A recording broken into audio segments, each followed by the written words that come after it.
Anugerah dari Tuhan Yesus Kristus, kasih setia Allah Bapa, itulah kiranya menyertai kamu sekalian. Amin.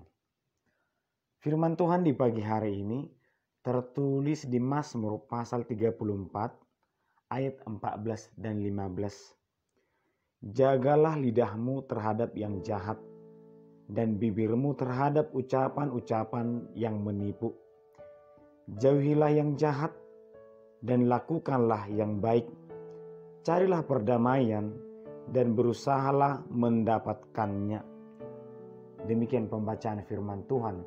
Selamat pagi dan salam sejahtera untuk kita semua.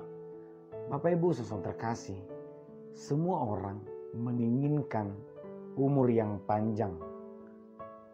Ketika pemazmur berkata, siapa yang menginginkan umur yang panjang, yang menginginkan kehidupan? Tentu semua orang. Tetapi umur yang panjang jika tidak penuh dengan sukacita, tentu seseorang pun akan berpikir ulang. Untuk apa kita memiliki umur yang panjang tetapi semuanya dipenuhi oleh kepahitan atau duka cita? Mungkin akan ada yang mengatakan, lebih baiklah usiaku tidak panjang tetapi hidupku penuh dengan sukacita. Karena untuk apa aku hidup lama di dunia ini tetapi tidak sedikit pun aku bisa bersukacita. Demikianlah setiap orang menginginkan hidup yang panjang, hidup yang lama, dan juga hidup yang penuh dengan kebahagiaan. Namun ternyata kebahagiaan itu adalah sebuah proses yang sangat panjang, menabur dan menuai. Kebaikan atau sukacita itu tidak hanya tentang menuai, menerima sukacita itu, tetapi bagaimana setiap orang mempersiapkan sukacita baginya dengan cara menaburkan sukacita. Sehingga pemazmur mengatakan, jagalah lidahmu, bibirmu dari hal-hal yang berbau kebohongan, kejahatan.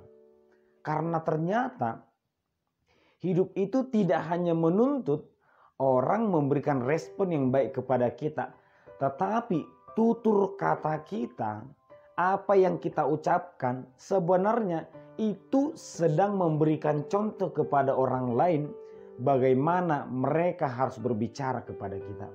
Ketika kita berbicara dengan kasar kepada orang lain, berbicara dengan sembrono, mungkin kita sedang mengajarkan orang lain untuk berbicara hal yang sama.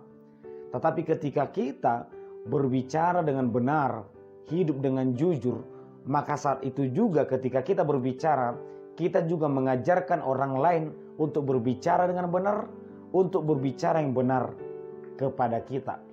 Demikianlah kedamaian ataupun hidup yang baik itu tidak akan diterima dengan begitu saja.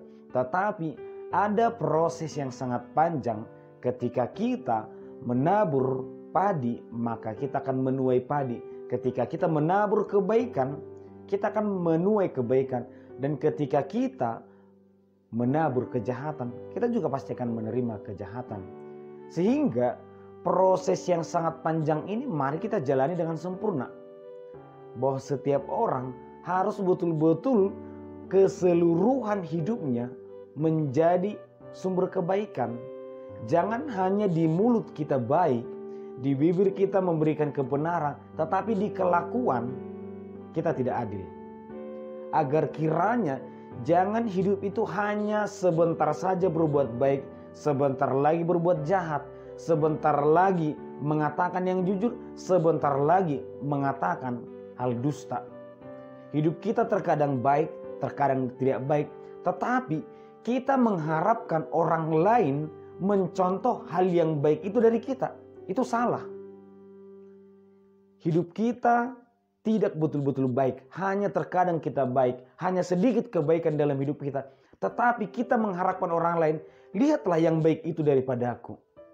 Sejujurnya manusia akan melihat sesamanya itu dengan sempurna atau dengan sepenuhnya. Manusia akan melihat kita apakah kita baik atau jahat. Apa hal yang baik, apa hal yang jahat. Karena ketika manusia pun dengan sepenuh hati mengatakan hal yang baik, kehidupannya penuh dengan kebaikan, masih mungkin orang lain memandang kita, melihat hal buruk dalam diri kita. Apalagi kehidupan kita campur adukan kebaikan dan kejahatan, tetapi kita menuntut orang lain melihat kebaikan itu dan bersikap baik kepada kita, itu sangat salah. Oleh karena itulah, ketika kita menginginkan hasil yang sempurna, maka taburkanlah proses yang sempurna, benih yang sempurna. Kemudian dikatakan, jauhilah yang jahat dan lakukanlah yang baik. Dan ternyata tidak hanya kata-kata, tetapi juga perbuatan. Yang kita jauhi adalah kejahatan, bukan orangnya, bukan pribadinya. Kita bisa bersahabat dengan semua orang, tetapi kita harus memiliki prinsip bahwa kita tidak boleh terikut arus kehidupan mereka. Kita boleh bersahabat dengan pemabuk, karena dengan cara demikianlah kita bisa mengingatkan, menerangi mereka. Kita tidak boleh menjauhi mereka, malah atau menganggap mereka berdosa atau haram. Hal inilah yang dikatakan dalam Mazmur 1, berbahagialah orang yang tidak berjalan dan duduk bersama dengan orang fasik, yang hati dan pikirannya mengikut kepada mereka, yang kehidupannya berjalan bersama mereka. Tetapi mereka yang duduk dengan orang-orang fasik, mengikuti jalannya, mereka adalah orang-orang yang dekat dengan kecelakaan. Kembali, kedamaian, sukacita itu ternyata tidak hanya di kata-kata, tetapi di perbuatan juga. Dan yang ketiga, disimpulkan, carilah perdamaian. Ternyata kedamaian hati memang itu tidak ditentukan oleh lingkungan atau orang lain, tapi kita sendiri. Dimanapun kita bisa berdamai, keadaan apapun kita bisa berdamai, namun kedamaian itu harus dicari, harus digapai. Dan kedamaian itu hanya akan terjadi ketika damai dari Kristus yang menerangi hati dan pikiran kita. Saat itulah kita akan berdamai dimanapun. Oleh karena itu, melalui firman Tuhan di pagi hari ini, setiap orang menginginkan hidup yang panjang, umur yang panjang, hidup penuh dengan kedamaian. Maka mari dari sekarang kita menaburkan hal-hal kebaikan.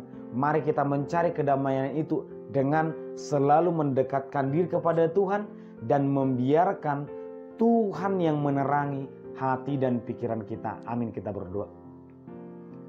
Terima kasih Tuhan untuk firman dan berkat-Mu di pagi hari ini. Biarlah kiranya Tuhan, firman-Mu Roh-Mu yang selalu berkuasa dalam hidup kami, menerangi hati dan pikiran kami, agar kiranya kami bisa berdamai dimanapun kami berada. Dalam nama Yesus Kristus kami berdoa. Amin.